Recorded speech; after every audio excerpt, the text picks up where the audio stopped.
Hey guys, welcome to the Digimon 37's channel. We're going to do my deck profile for Numemon. Don't forget to like, comment, and subscribe. Alright, so we'll start with our Tamas. We are playing 5, obviously, because this is Numemon, so you need all 5 Tamas. We really don't have many options here, so obviously we're going to play the Tokomon because on deletion we draw a card. Drawing cards are good, and we do have blocker in this deck, so that's mainly the only reason. But this is the actual good one. This is the one that you want to see the most of, the Numemon, because it's just a draw card, and most of the time you're digivolving on your other Digimon, so that's our 5 Tamas. So we're playing the black base, obviously, and with that we're playing the 4 Agumons.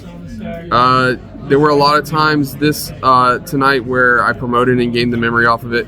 The inheritable never came up really because most of the time I was swinging with this or with the Agu X antibody.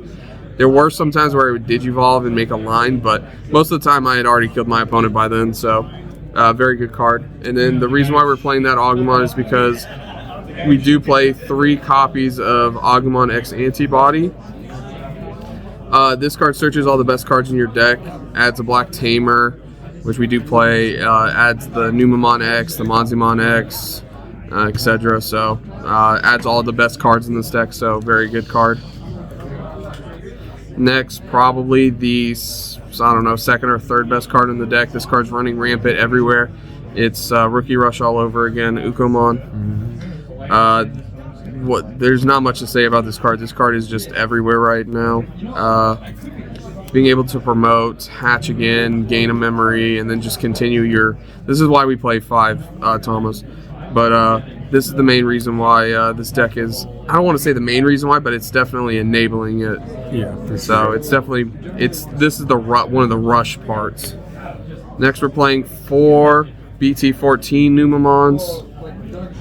This allows us to have inheritable blocker.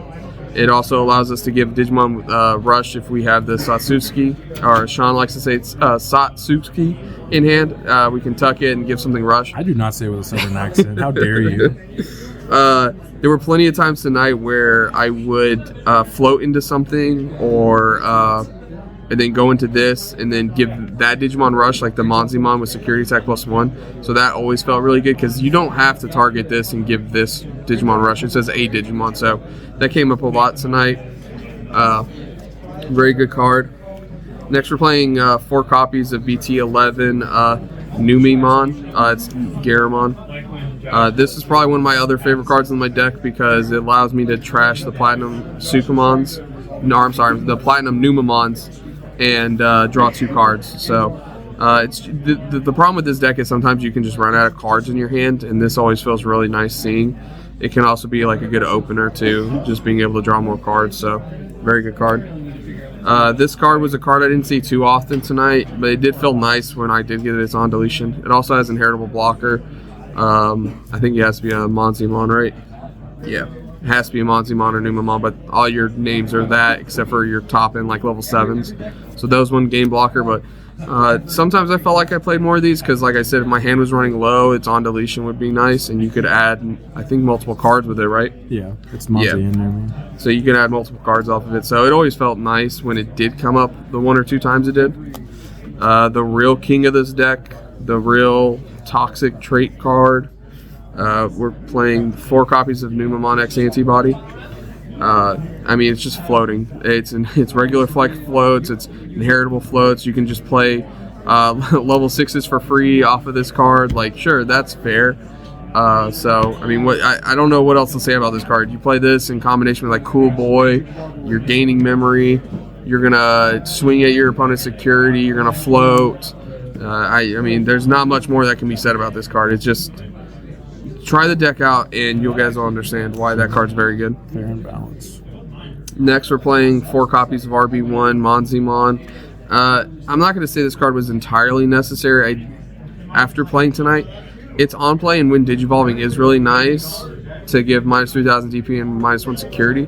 But to be honest, after playing tonight, I mean, if you just don't have the money for this deck, like this and the Ukomon's the most expensive part. Yep. The Ukomons are super hard to replace.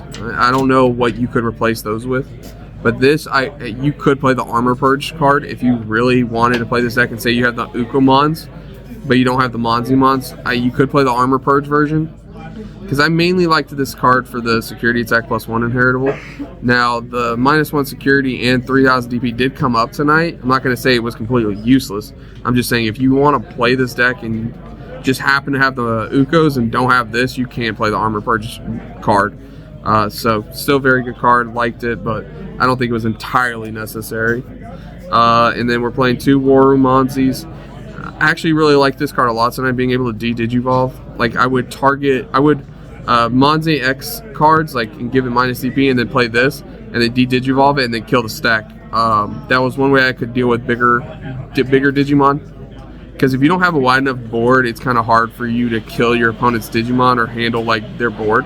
So this card was a good way to do that. Next, we're playing 4 copies of Monze X, the other best card in the deck. We play this with like proto form in case we don't have like a Monzimon underneath it, so we can still trigger off its effect. Being able to go wider with this card and enabling your -DP with whatnot, which is still a very good effect because there's not much of counters in the game right now. So this just enables us to go even wider and handle our opponent's Digimon. Probably one of my favorite cards in the deck. This card was just elite all night. This card is absolutely bananas. Being able to play this for free from your level 4s inheritable is absolutely wild, because then not only that, you can steal turn with this card. You gain 2 memory when it comes out, and then on deletion, you're playing more cards. You're playing Monzimons off of this, and then guess what the Monzimon does? Trashes the card and gains more memory, and then now it's your turn. There was, I think, one time I stole, 1 or 2 times where I could still turn with this card, so just amazing. And the reason why I love this card so much is because it allows us to play these. And then 2 copies of Death X. I mean, the Death X, you could evo if you needed to. Yeah, you could evo if you need to, but you're not, most of the time you're not. But it allows you to play a different variety of these. Like, say you don't like the Merciful mode, you want to play a second Ruin mode, you can. You've only got Merciful modes, you can just play those instead. Like, you can change any of these out and play any variations of any of these, but it allows us to play it, like, because Black's always been, like, a really kind of a bad card, but it always has, like, really good, like, level 7s. And it's also yellow, so that's why we can play the Ruin mode. But the Ruin mode came up a lot tonight. I never went into the Quartz or the Merciful mode. I just didn't need to, but the option was always there. So they're just very good boss monsters. You're a boss monster. And then we're playing two Death X's. Just a very good card, guys. Like, this just clears boards by itself if it needs to. Especially in the mirror match, which I never played against. So, I don't know what else more to say about this card. There's a reason why this card's so expensive right now. And then we're playing 2 Satsutskis. There were times where I wanted to play a 3rd one, but I never felt like I absolutely needed it. The jamming's okay. It gives us memory. It just helps enable the Numemon rush a little bit more, seeing it more, because we do bottom deck this a lot, which, again, we don't really mind too often, so very good card. Then we're playing 2 Cool Boys. Playing it tonight remind me how absolutely broken this card is.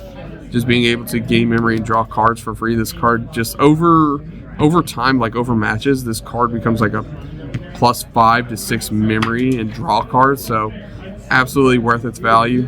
It made me forget, like, when this card first came out and it was at its peak. Like, this was absolutely nutty. People wanted it hit. Yeah. So. The fact this card's only 2 memory is wild. We're playing our 1-ofs, we're playing Louis, and our Proto Form. The Proto Form, I can see you wanting to play more than one, because this card did enable some absolutely wild combos, like being able to put this under a stack that doesn't have, like, Monzimon on it, and then being able to digivolve in the Monze X and still getting its effect was absolutely goated. So, and then being able to just recover this and add cards from your stack back to your hand, and just being able to do all kinds of wild stuff is really nice. And then the Louis is it's just a win more card. Like, I don't think this, like, card's entirely necessary. You could, like, change this out for something if you really wanted to. This card just helps you win more. That's it. That's not a win more card. This is a win condition. This is like a Blitz Omni in your Yeah, so like you can just hold on to this card and just be like, oh, I'm at 1 memory, and I have a Ukomon in raising, and my opponent's at 0 security or 1 or whatever the number is. You can just security. Yeah, 0 security, boom, come up 0/0, boom, you're dead. Okay, so it's just a win condition card. It's like Sean said, it's like a Blitz Omnimon, so very good card. After playing the deck, I could say with like relative ease that like I think really the best part about this deck is anyone could pick it up and just play it. I don't think it's really all that difficult. Like you do still have to remember a lot of like card effects and stuff like that, but like it's really not that difficult. It does remind me a lot of Rookie Rush with some floating aspects, obviously. It's just this Ukomon just makes this deck like so good, and the Numemon X puts the deck over the top, because it's really hard to clear off the cards on this board when they all float into themselves.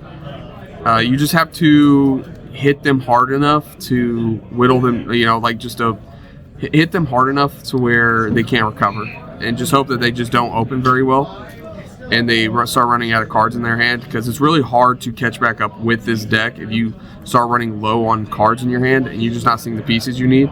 So that's like the best suggestion I can give you. Just hope your opponents just don't open level 4s. Isn't that right, Brandon?